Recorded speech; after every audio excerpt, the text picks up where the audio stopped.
আজকে আমরা শিখব পরিসংখ্যান ক্লাস 9-10 জন্য খুবই ইম্পর্টেন্ট একটি টপিক্সের নাম কি? পরিসংখ্যান।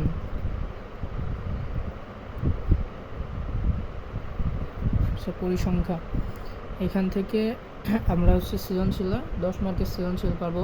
এখানে 10 মার্ক তোমরা শিওর থাকতে পারবা, এবং এখান থেকে আরও 3 মার্ক এমসিকিউ এর জন্য আসতে পারে না, আসবে। এখান থেকে তোমরা 13 মার্ক পাবা যদি শিওর করতে পারো। আর এই টপিক্সটি অনেক সহজ একটি টপিক্স। এখান থেকে তোমরা 10-এ 10 বা 13-তে 13 নিতে পারবা। আশা করি বুঝতে পারছো। এখান থেকে তোমরা ক নম্বরের জন্য যেগুলো পাবা সেটা হচ্ছে তোমার, আমরা সূত্র জানি, যেমন হচ্ছে মধ্যক নির্ণয়ের সূত্র আছে, তারপর হচ্ছে গড় নির্ণয়ের সূত্র আছে, প্রচুরকের সূত্র আছে। এই 3টা সূত্র থেকে যে কোনো একটা দিতে পারে, অথবা সংক্ষিপ্ত হিসেবে দিতে পারে যে উপাত্ত কাকে বলে, পরিসংখ্যান কি, বা বিন্যস্ত অবিন্যস্ত বলতে কি বোঝো, বা হচ্ছে তোমার একটা ছোট আকারের মধ্যক নির্ণয় করতে দিতে পারে, এইসব আর কি। ক নম্বরের জন্য খ নম্বরে তোমার মধ্যক, গড় এবং প্রচুরক যে কোনো একটি নির্ণয় থাকবে। এবং গ নম্বরের জন্য আমাদের যা থাকে সেটা হচ্ছে আয়তলেখ অথবা বহুভুজ অথবা অজীব রেখা। আশা করি বুঝতে পারছো। তো আমরা এই অঙ্কটা এখন দেখব। অঙ্কটাতে 40টি শিক্ষার্থীর বার্ষিক পরীক্ষার ফলাফল দেওয়া আছে। এই ফলাফল থেকে কি বলছে, গণসংখ্যা নির্বেশনা সারণী তৈরি করো এবং ক্রমযোজিত গণসংখ্যা নির্বেশনা সারণী তৈরি করো। তো এইখানে আমাদের শুধু তোমার এই সারণী তৈরি থেকে আমরা ক্রমযোজিত গণসংখ্যা বের করে ফেলব। অর্থাৎ একই কাজ, অর্থাৎ একই অঙ্কে আমরা দুটো অঙ্কের সমাধান করে ফেলব। চলো আমরা সমাধানে যাই। প্রথমত আমাদের দেখতে হবে এই অঙ্কের সর্বোচ্চ মান এবং সর্বনিম্ন মান কত। তো আমরা যদি খেয়াল করি, এখানে খেয়াল করলে আমরা দেখব 85, সর্বোচ্চ হচ্ছে 90। তো আমাদের হচ্ছে সর্বোচ্চ মান কত? সর্বোচ্চ মান সমান 90। আর একটা লাগবে কি? সর্বনিম্ন মান, এটা খুঁজো। এটা কত আছে? 35। 35-এর নিচে আর আছে নাকি আমরা সেটা দেখব। 36, তারপর 35-এর উপরে। তো আমরা সর্বনিম্ন মান পাইছি কত? 35। এইখানে আমাদের প্রথমত সারণী তৈরি করতে হলে আমাদের শ্রেণী সংখ্যা জানা লাগে, যে সারণীতে আমার কয়টি শ্রেণী লাগবে সেটা আমাদের বের করতে হয়। তো আমরা শ্রেণী সংখ্যা বের করার আগে শ্রেণী সংখ্যা বের করার একটি সূত্র আছে, সেটি হচ্ছে শ্রেণী সংখ্যা সমান পরিসর বাই শ্রেণী ব্যাপ্তি। তার মানে আমাদের প্রশ্নে শ্রেণী ব্যাপ্তি দেওয়া দিয়ে থাকে, অথবা যদি না থাকে সেক্ষেত্রে আমরা ধরে নিই। তো এখানে আমরা কি বের করব? আগে পরিসর জানা লাগবে আমার, আর শ্রেণী ব্যবধান জানা লাগবে। তো শ্রেণী ব্যবধান আমার প্রশ্নে দেওয়া নাই, তার মানে এটা আমি ধরে নেব এবং পরিসরটা বের করব। এখন আমরা পরিসরের সূত্র বসাবো। আমরা জানি কোনো সূত্র লেখার আগে আমরা জানি কথাটি উল্লেখ করতে হয়। তোমরা ক্লাস 9-10-এ যেহেতু পড়ো, তোমরা অবশ্যই এই কথাটি জানো। তো আমরা জানি পরিসর সমান কি? পরিসর সমান সর্বোচ্চ মান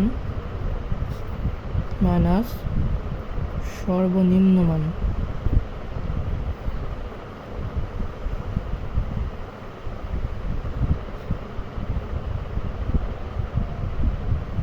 সর্বনিম্ন মান এটা প্লাস 1। তো সর্বোচ্চ মান কত আমার? 90, আর সর্বনিম্ন হচ্ছে 35। এখানে যদি আমরা এটা বিয়োগ করি, দুঃখিত, এটা আমরা 1 দিই, যেহেতু আমরা এখানে অঙ্ক আমাদের ইংলিশ করা আছে।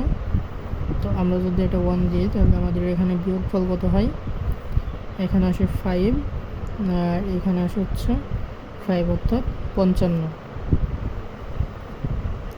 প্লাস 1, এটা আমরা যদি যোগ করি কত আসে 56। তাহলে আমি পরিসর পাইছি কত 56, কিন্তু পরিসর জানলেও আমরা হচ্ছে কি শ্রেণী ব্যবধান জানি না। যখন আমরা শ্রেণী ব্যবধান জানি না তখন আমাদের কি করতে হয়, শ্রেণী ব্যবধান ধরে নিতে হয়। তাহলে আমরা ধরি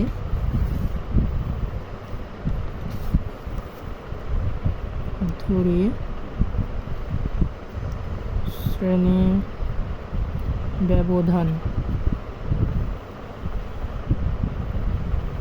ব্যবধান কত ধরবো, 5 ধরলাম, 5 শ্রেণী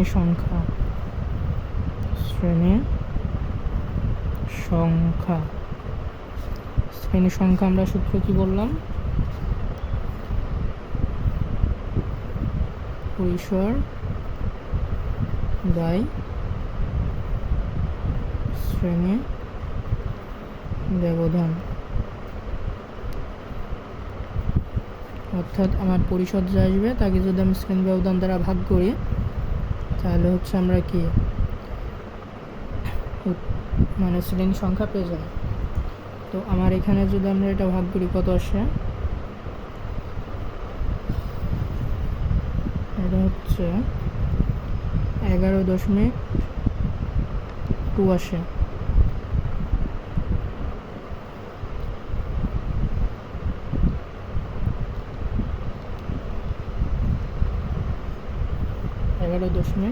আমরা আগে 11.এটা লিখে ফেলছিলাম। তো শ্রেণী সংখ্যা কখনো আমরা দশমিকে মানে ঘর করতে পারি না। যখন আমাদের ঘর করতে হয় সেটা সম্পূর্ণ আকারে করতে হয়, মানে পূর্ণ সংখ্যা নিতে হয়। তাহলে যদি আমরা এটা পূর্ণ সংখ্যা করি তাহলে 11 আছে, অর্থাৎ আমরা 12 করব, ঠিক আছে। এটাকে আমরা সর্বসম বলতে পারি, সর্বসম চিহ্ন দিতে হয় এখানে। সর্বসম কত 12, অর্থাৎ আমরা এইখানে সর্বসম দিতে পারি, দিয়ে এখানে 12 লিখতে পারি। তোমরা হয়তো বুঝতে পারছো বিষয়টা। তো এখন আমরা তাহলে ঘর করব কয়টি, 12টি।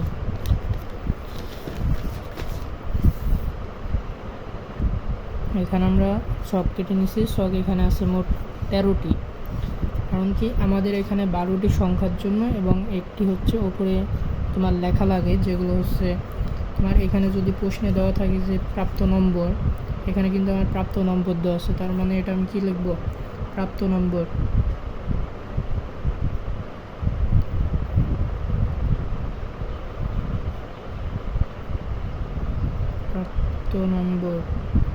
অথবা এখানে শ্রেণী ব্যবধান দেওয়া থাকে, ঠিক আছে।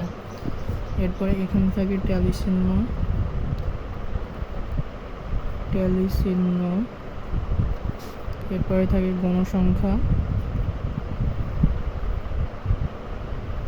এরপরে কি থাকে ক্রমযোজিত গণসংখ্যা,